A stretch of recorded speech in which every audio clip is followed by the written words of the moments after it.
Okay. It looks like I'm live. I just want to check on my laptop and make sure it is showing up in the group so that I really am live. I see it. Okay. Yay. Hello everyone. I posted the links if you want to grab the slides. They are available in the on Google Docs, or you can hop over to the link onto my website and download the PDF. Um, Whichever one is easier for you to use. I am going to be basically running through a series of slides that you have access to as well, either now or afterwards. I'm going to run through my presentation and then I will be happy to answer any questions. And I'm going to try to get through this in 20 minutes. There's so much to cover on this topic, and as anybody who knows me knows, I could literally talk about this for days. So let's get right to it. Today we are talking about the QuickBooks system for busy entrepreneurs. The reason Julie asked me to come in and talk about this particular topic, and you know what, I better check and make sure the sound is good. Can someone let me know if the sound is okay on your end? I suppose I could look here and listen and see if it's, yep, I hear sound. Okay, good. The QuickBooks system, because I have helped Julie with her first book, and then I am helping her with her second book. Surprise, if you didn't know, she's writing another book that's coming out. And she reached out to me because some of you may remember when my book was in the box, Ditch the Fear and Just Write It. And that was a wild ride, and I'll tell you all about that later. But Julie reached out to me and was like, is this a system you can help other people write their books with quickly about? And I was like, that's exactly why we did that book. So let's talk. So we have this system that we've done now for Julie and for my two books and for a couple other people. But I'm going to get right into talking about this because um, I really feel strongly about books for entrepreneurs as a way for them to grow and leverage their business. I have seen it myself. My book, Ditch the Fear and Just Write It, which you can download for free at the PDF link that I linked in the comments here, has to this day generated over 5,000 email leads for me and more than $10,000 in known revenue. And the way I say that is because I know for a fact whenever somebody says, I downloaded this book, or I can track where people came in, which part of my funnel they came into. And that's how I know that. So it's been very successful. And I wrote Ditch the Fear and Just Write It in 2 weeks. That's a long story, and 20 minutes isn't enough time for me to tell it. I do not recommend you ever do that again. It was kind of a let's see if we can do this kind of thing. Wasn't a good solution. Broke all my rules. There's a reason I have my rules for publishing. So we don't want to do that. We're going to do this, but we can do it in 30 days to 90 days, and it can be done very well. And that's what I'm here to tell you about today, and why a book is such a great resource for you as a lead generator, as a client generator, as an entry point into your funnel, as all of these things. Okay, so how many of you have ever thought about wanting to write a book? That's question number one. And then how many of you can relate to this scenario? You're in your hamster wheel, you're hustling, you're building your business, you're doing all the things, but it's not happening as fast as you want it to.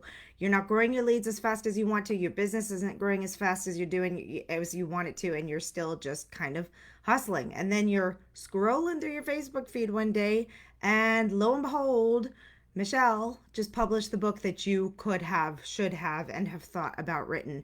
And everybody's going nuts. And you're like, I should have done that. But why didn't you? You know, the number one thing I hear when I asked people why they haven't written the book, because I hear all the time, I want to write a book. Why haven't you? I don't know where to start. That's point number one that people have. And then with a lot of entrepreneurs, it's that I'm already so busy. I can't imagine adding another thing to my plate. I don't want to do it. I don't want to pay thousands of dollars to hire someone else to do it for me, and so on and so forth. So what I'm telling you today are the ways that you can quickly, but not shoddily. So there is a difference between doing something super fast and not well, but how you can do it in a short time frame, i.e. 30 to 90 days, and how you can do it without breaking the bank, and how you can do it without having to stop everything else going on in your life. So if that sounds good, we're going to talk about why we should do this today, because books can be one of the biggest multipliers of growth by expense. And what I mean by that is that even though the investment may feel large at the beginning, I mean, some people invest thousands and thousands of dollars, you can do it for $5,000 or less and still have a high quality product. In even much less than that if necessary. But for that investment level, it can be one of the largest return on investments over a long period of time. We'll talk about which books are best to scale with the book, which businesses, I'm sorry, are best to scale, and then how much time, energy, and effort you need to put into it, and what are your next steps. So, a book, if you're not convinced on writing a book yet, a book can be a calling card, it can be an additional revenue stream, it can be a gift that you give to clients, it can be an enticement for people to join your email list, or it can be a way for people to start in your funnel. So I haven't told you who I am. I'm Alexa Bigwarf. I'm a USA Today bestselling author, an author coach, a publisher, a mom, an entrepreneur, a social justice warrior. And my journey started, I never set out to be a publisher. I have a long story that goes behind it. It's kind of a sad story. I started writing for grief, wound up publishing a book for grieving mothers, and that led me into the whole tunnel of publishing. And this business just kind of built itself as people started asking me questions. And I love, love, love, love helping women get their words out into the world for whatever their reason. But it's especially joyful to see women accomplish this dream and be able to do it in a way that doesn't break their bank or break their spirit and helps them really move forward with their goals. But as I mentioned before, many people fear the investment of time, money, or resources. So that book just stays on the 1-day list. Okay, so let's get right into it, because I can tell you a lot of stories about people that have attributed lots of leads and lots of money and lots of new clients and lots of revenue, but we don't have time for that today because we're already 5 minutes in. So let's just talk about who is a good fit for this. What business is best suited to scale with a book? And I would say if you are an entrepreneur, you're suited because you know how to do stuff. You either have systems, processes, or skills that someone else wants to learn. You have an inspirational journey, or maybe you overcame something like me. Maybe you literally made lemonade out of lemons, and you have this journey that people are interested and curious about and want to also overcome the same types of obstacles. Maybe you offer a service or consulting or coaching, and maybe you're higher end, and not everybody can afford to jump into your coaching program or into your one-on-one services, but they want to learn from you. So a $17 to $20 book feels like a really, really great investment to get your knowledge if they can't afford to come into you. Or you have some type of other program or offering that you want to pre-qualify or offer a first level entry into. And I'll talk to you a little bit about more what I mean about that as we get into Julie's second book. So it's possible to do. It's possible to do in a quick manner to get your first book out there. But let me caveat with that with saying I'm not talking about writing the next like Brene Brown, New York Times bestseller, off the charts, like massive. There is a time and a place for that, and if that's your goal, I would love to talk to you. I can give you some ideas on that too, but for today we're talking about people who have been putting off the book for a long time, who have a lot of content and things that you can easily repurpose, who have a need to take that extra step and want to go ahead and make that jump and do it professionally and do it in a way that they're proud of, but don't want to invest months and months and months for their first book to get out there. So there are different goals that you have to consider when you're doing your book. And if, hitting the New York Times bestseller list out the gate is your goal, the system that I'm talking to you about today may not be the right option. But if you're looking at trying to grow your email list, grow your leads and potential clients, and you want to do it in a relatively short time frame, let's go. Okay, so here are the steps. There are 3 steps to do a book in a short period of time. Okay, there's actually a 4th step, but we'll get into that later. The first step is to decide what you want to write about. What problem are you going to solve? And I'm going to go into details on what I mean by that in a second. The second thing is you need to plan your book and then go data mining. And when I use that term data mining to Julie, she was like, I have no idea what you mean by that. Well, here's what I mean. You need a solid outline that tells people what you want to accomplish in this book. And then you need to go find all the things you've already created and plug those right into your table of contents. If you're looking at the slides with me, you'll see an example of this. If you don't have the slides now, make sure you go download the PDF. You don't have to opt in to get the PDF if you don't want to join my email list. I just put it on the website. But I'm going to show you what I mean by that. But you're basically going to determine what you want to cover in your book, and then go find all the content that you've already done on that and plug it right into your outline. And then you're going to organize that content. You're going to refine it. If it's a podcast transcript, you're going to write it more like a book, not like a transcript. You're going to, pull key things out of what's already created, because you don't want to just be copying and pasting blog posts or email sequences, although you could do that if you wanted to, but there's going to be a little bit of refinement happening. So I use this process with both my books, Ditch the Fear and Just Write It, and then Ditch the Fear and Just Market It, which just came out. And the other thing that we did to shorten the process and to add content was to use case studies from other people in the industry who are killing it. And we basically ask them several questions. We include their comments into it, and they are now a contributor, or a case study in our book, I should say, and it added to the depth and breadth of the book without needing to be more things that I had to write. Okay, so the what, step one, how do you decide what? This is the biggest thing that you need to land on before you do anything else. What is it that you want your reader to gain from this? And that will be based on the questions that I asked earlier. Are you trying to have a gift for your current clients? Are you trying to have a lead magnet, basically a really nice lead magnet, a really, really valuable lead magnet for people? Are you trying to have an entry level into your funnel, a pipeline for something that you're building? Which one of those areas are you going for? And then what are you trying to teach or explain? What is the most common question you get asked every single day, or the biggest problem that people want you to solve for them? That is the best place to start with a book, because that is what hands up, hands down, all around, blindfolded, on Friday at 7 o'clock, you can still tell people these things just right off the top of your hand or head.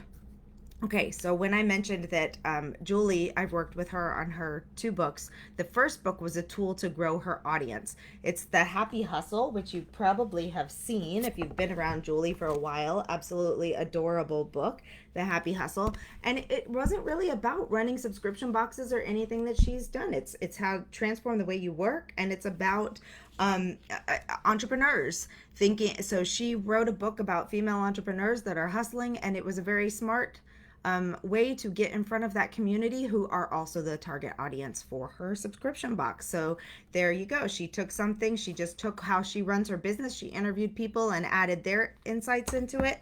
And then off she went, and she had a great little book. Her second book, though, is an even better idea, because it is helping her grow her pipeline into her business. So the most common question she gets now is, how do I start a subscription box company? And she's got subscription box boot camp, but not everybody is ready for that step. So when we were discussing the book, she said, I want a book that's going to help people who have an idea for a subscription box, think they want to do it, but aren't quite ready for the boot camp, or if they get into the boot camp, they might rapidly realize they weren't ready and then, want out of it. So this book is a great way to give all the details of what you have to do, lay it all out, not in enough detail that she's teaching them everything like she would in her course, but enough for people to get a really good feel for what it's going to take to start a subscription box company. And then when they're done with that, the next obvious place is for them to join her boot camp. So that's what I mean by the entryway into a funnel. So it's a great low cost option for people to see if your other courses and programs are a good fit for them. Okay, so basically you need to look at all the questions you get asked most, and then find the content that you already have created about that. With Julie, it was really easy to do, because she runs a podcast that answers all the questions that she wanted to answer in her book. So we were able to she created her table of contents and then just plugged in all the podcast episodes that matched right up with that. Hers also has workbook prompts, so she created some workbook prompts to go at the end of it, and then she handed it off to my team who is doing collaborative writing. Basically, we're taking all the content she's already prepared and and helping it go from a transcript from a podcast into chapters in a book.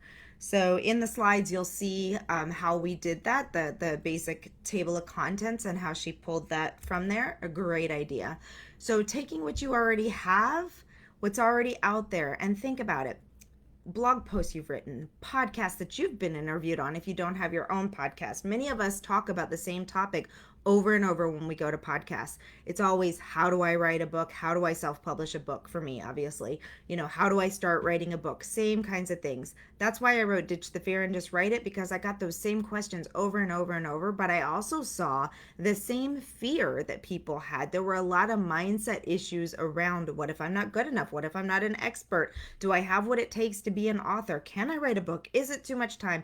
All those questions that were asked me over and over and over. That's exactly what formed the book. And then, like I said, I used case studies from other people. So I asked them how they responded to those kinds of questions, how they got past those blocks. And then they provided me the answers. I tidied it up and put it right in my book. Really helped reduce the timeline there. But other guest posts that you've done, case studies that you've done, social media content, if you've been on summits, your email sequences are probably a gold mine of information that you could very easily build out in more depth and move into a book. And then what other content can quickly enhance your book? So if you feel like you're missing some of the pieces, or you just want to add more in, or it doesn't feel like there's enough content or whatever, and you don't want to do tons and tons of research, then go ask your friends in the community to be a contributor and to answer those questions, and include interviews or case studies are a great thing to add to a book. You can also add workbook prompts and journaling spaces and all kinds of things to further build out not only the value of the book, but the length of the book if you're trying to hit a certain size book to make it feel legit. I was really surprised how long the second book, Ditch the Fear and Just Market It, wound up being over 200 pages, because I include a journal and case studies and a lot of content as well. Okay. All right, step 3 is to refine the content. So at this point, you have to go through the hopefully fairly tidy and organized a dump of materials that you have done, which is why I like to have a table of contents, and then you plug in the links to your content right in that table of contents. It's easy, it's organized, it's in order, and you just take it and you start writing it out. This is something you could probably bang out over a weekend if anybody has a free weekend these days. I know it's crazy times. Or you can have, if you have a copywriter or someone on your team who is creating content, knows your voice, knows how you write things, could take that and refine it. Or you can hire a team. I wouldn't suggest you hire a ghostwriter, a full-on ghostwriter for something like this, because it's a very big expense. But there are copywriters and collaborative writers who work with you in the writing process. Obviously, if you've already got content created, so much of the writing is already there. It's just up to you to come to find the right person, yourself or somebody on your team, to clean it up and to make it nice. And those are the main steps, the 3 steps that I told you about. So you have to decide what you're trying to do with your book and what question you're going to answer. Then you have to create your outline around that question. What do you want people to learn from it? If you have something like what Julie's done, it's such an easy system to follow, because she runs a program. She has all of the it's how do you start doing this thing? How do you do this thing? And her table of contents is just the steps of how you do this thing, how you start this business, how you create a sales funnel, how you do social media marketing, how you make homemade lotions and creams or bath bombs or whatever it is you're selling. It's a step-by-step process, and that's a very easy way to start. And then you just fill in the content, and then you refine it, or you outsource it to someone else to refine that for you. So then the 4th step, I mentioned at the very beginning that there was an additional step, and really obviously the 4th step is writing if you're doing that yourself after you've gathered the materials. But the 4th real step is to consider the publishing side after that. the most important thing I want to tell you about this system is that even though it's done quickly does not mean that it has to look bad. You can still have a very professionally done book. And remember, this is meant to be your your calling card to the world. This book represents you, it represents your brand, it represents who you are. You want it to look good, you want it to have a nice cover, you want it to be edited. A lot of us, especially in the industry, sometimes will skip the editing steps and it always burns us later. So even if you are a professional writer, have someone at least proofread your book. Definitely have someone do the professional layout and ebook conversion for you. I can't tell you how disappointing it is when you attend a conference or hear someone speak and you're really excited to read their book and you buy it and you open it up and all the paragraphs are just slapped in a Word doc and loaded to Amazon, and you can tell it's not formatted, it doesn't look good, it's not justified, all those things. It can be a very small expense, but it is so worth it to make sure that you have a good, beautiful, well-designed layout, because readers' eyes know what a book is supposed to look like. And then you're going to want to launch the book. And of course, this is based on your goals. Are you trying to do something really massive with your book, or is this something that you are including for all of your current students in a course, or is this something, that you're launching in time to be a guest on a podcast or on a summit or something like that? So put the plan in place on how you want that to go. So obviously that all of that stuff added together is going to extend it out longer than the 30 to 90 days. The 30 to 90 days of my program is in actually creating the content for the book. But when it comes to all these other pieces, those are above and beyond. You should plan on at least a month in editing, depending on how long or short the book is, depending on how well the original content was written in the first place, depending on a lot of things. It could be shorter. I've seen people have their books edited in 1 to 2 weeks, and it's great. And then another couple or 3 weeks for layout, uploading to all the places, all of that kind of stuff. You want to look at a proof before you send it to the world. And there's all those little pieces, and then you want to plan for the marketing and the launch and do it at a time when it makes sense so that you get the greatest bang for your buck with your launch. Okay. So I can't guarantee that with a book you'll be a New York Times bestseller, but I can tell you that with the right strategic decision made about your book and how you use it, what you do with it, all of those kinds of things, you can truly establish yourself as an expert in your industry. You can winding up being the person that people call and ask and invite on to summits and podcasts and speaking events when those start again in person. You can significantly increase your funnel from people who go from your free to paid journey, as many people say. You can do so many things with a book that adds revenue to your bottom line, grows your email list, grows your potential client list, or even just gives another opportunity for people who may never be able to join your programs or your coaching or that kind of thing, the opportunity to learn from you as well. So if you go over to the link that is in this presentation, I've got the writepublishsell.com quick start. That will take you to a page. It's not a pretty page. I just threw it up so that you guys would be able to download the PDF to this presentation. There's also a link for Ditch the Fear and Just Write It, my first book, to grab a free copy of it. It really, if you weren't part of the subscription box when it came out, gosh, I think that was 2 years ago, it lays out the process for you on how you start determining what you should write about. We talk a lot about mindset because that was one of the biggest issues that people were coming to me with was, I'm afraid, and we have a lot of fears about a lot of things. But it also talks about mind mapping and developing your outline and all that kind of stuff. And yeah, so that's, I really hope that you all will take advantage of that. And I am here to, I can't believe I did that. I went over my 20 minutes. I did 24 minutes, but I will still stay here for 10 more minutes and answer questions if anybody has them for me. I'm happy to answer them for you. Yeah, let's see. Do we have any questions in the comment in here? Thank you, Becky. Thank you, Cheryl. I know that often a lot of people will come back later. I mean, it's 6:30, almost 6:30 on the East Coast, so I know a lot of people are getting dinner ready and closing down for the day. This is probably not the thing that they just had to extend their workday to pay attention to. But I will definitely pop back into the group and answer any questions that come up.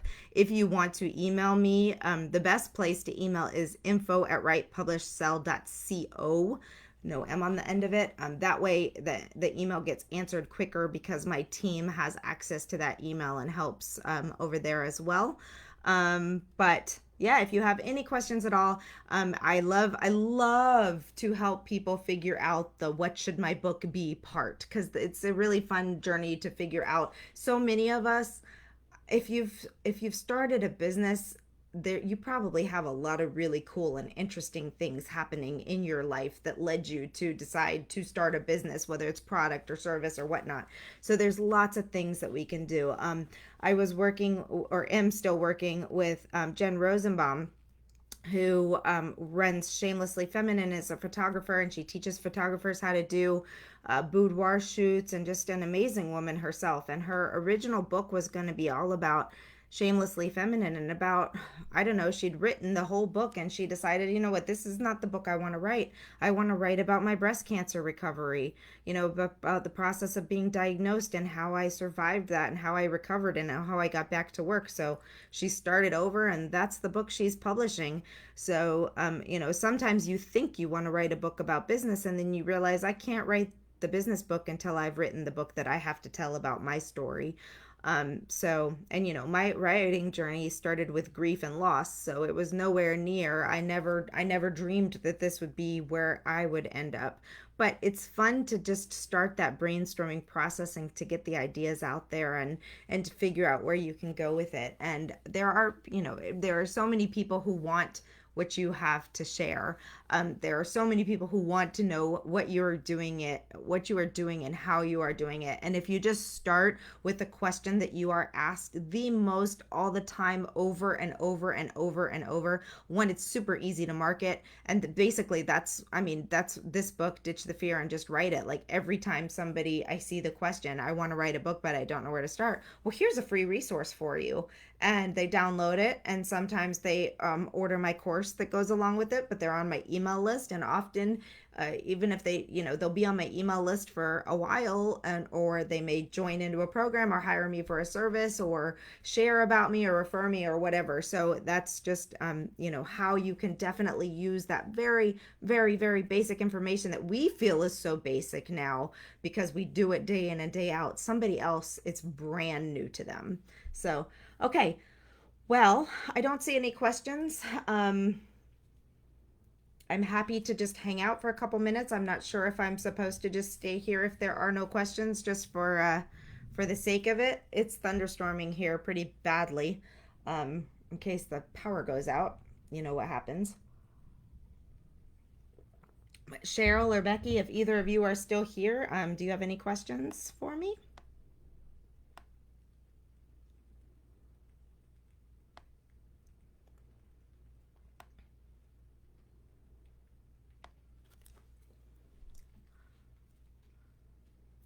I learned from a YouTuber, a lovely YouTuber. Actually, he's Socially Nina. If you're interested in learning at all about digital marketing or YouTube, you should follow her. She's Socially Nina everywhere. She told me I always have a bad habit of saying, "Does anyone have a question?"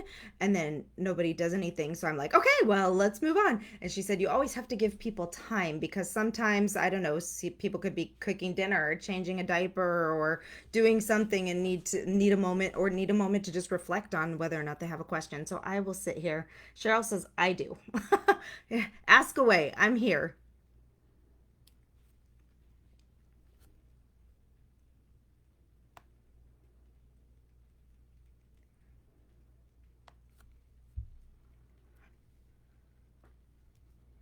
Or maybe she meant I do to something else. We'll find out in a second. It's hard to wait, though, isn't it?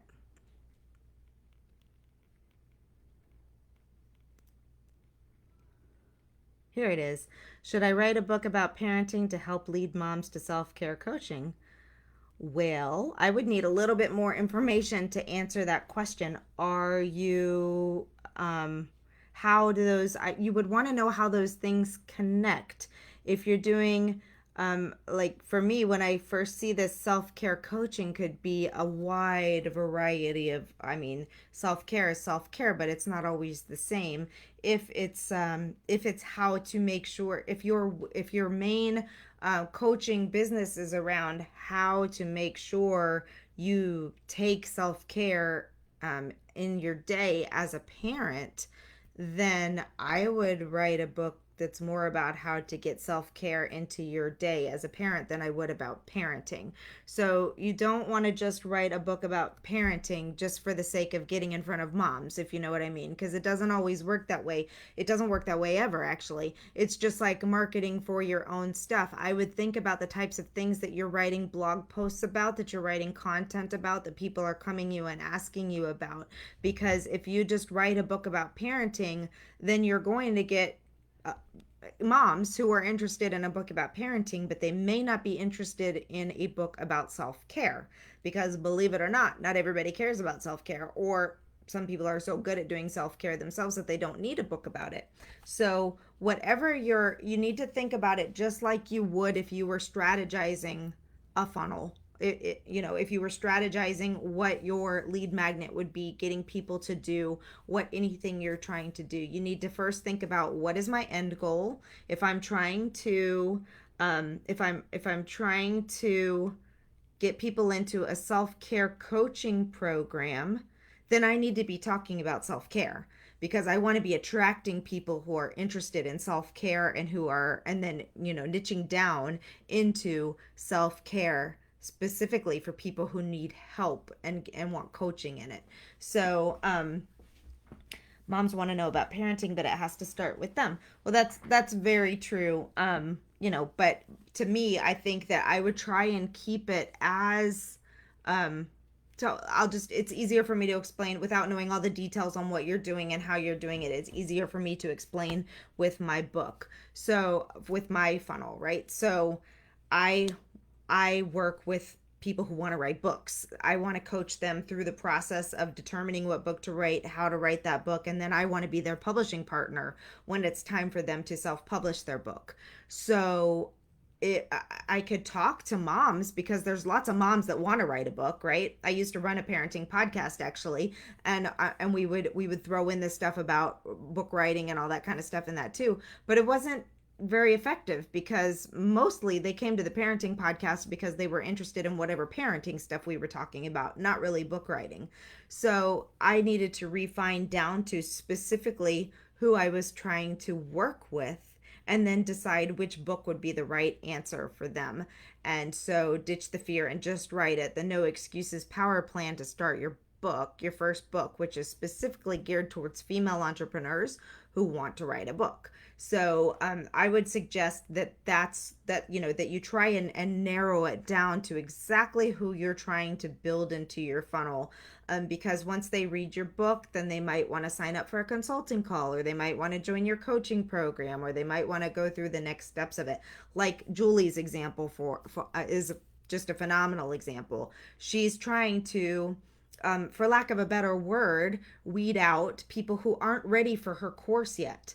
So the last thing you want is to try and pitch a program to people who aren't really ready for it, and then you have people drop out, you have people request refunds, you have people that are really struggling through the program because they weren't ready to be there in the first place. So this book is meant to be the entry point, where it says, is this what you really want to do? Let me show you all the things you have to do to start a subscription box. Here's all and she lists it all out. But by the time you're done with that book, you either know, yes, I am ready to do this. I know it's going to be hard work. Let's go. I need some extra help and some extra guidance on how I'm going to get there. So I'm going to join her boot camp. Or you finish the book and you're like, well, that was interesting. I have absolutely no desire to do all of that. Or you're somewhere in the middle. But it's definitely a natural progression of what she is doing in her business. And that's what you kind of want to help do as well. Okay, so that's a little different than your niche is helping divorced single moms thrive for themselves and their kids. So then I would focus on writing a book that is specific to how a busy, divorced, single mom balances parenting and self-care. That's where I would start on that particular one. So, again, start with what are people asking you day in and day out? What is the most common question that you get from your target audience? I should have clarified that. I get asked a lot of random questions every day. The questions that are asked to you from your target audience. From my target audience, it is hands down, how do I publish a book? Or how do I write a book in some cases? How do I start writing a book? Those are the questions I get over and over and over again. So one of the ways, Cheryl, that you can think about this is maybe carry around a journal or a notebook or your phone if you've got a note taker in your phone or something, and write down the questions that you get asked for 2 weeks or a full month, and just keep track of, again, by your target audience or by the people you're trying to work with. Write down all the questions that they're asking you every day, all the time. Go through your Facebook group if you have one, go through your emails, go and see what people are asking you over and over and over. And if they make sense together, that could be your outline. So if they all are relevant to your main topic of making sure that you get enough time for yourself while you're helping your children, while you're raising your children, while you're doing all these things as a single parent, the common questions that you get may be the outline in itself. So hopefully that was helpful to you. So yeah, be sure you're going with the questions that your target audience is asking, because if I'm going with the questions some other people are asking me, it's a whole different book. But anyway, all right, everyone, this was, I hope, very helpful to you. If outlining, again, you can download Ditch the Fear and just write it for absolutely free if you go to the link in the PDF link in my in the notes here. And it will help you kind of work through this process as well, trying to decide where to start, what to write with, all of that. If outlining is your issue, I do have, or where you're needing the most help with, I do have it's a tiny offer, so it's $27 for a workshop to help you outline the book. But go first, start, get Ditch the Fear for free, see if it's even something that is appealing to you or that you want to start with, and then, like anything else, if you need more help from there, now you know how to find me. All right, thanks so much. Thank you, Julie and your team, for having me here. I am very excited, as always, to be a part of this community and to work with you on your book. And I look forward to coming back and seeing if anybody else has comments or questions later. Have a great night, everyone, and stay safe.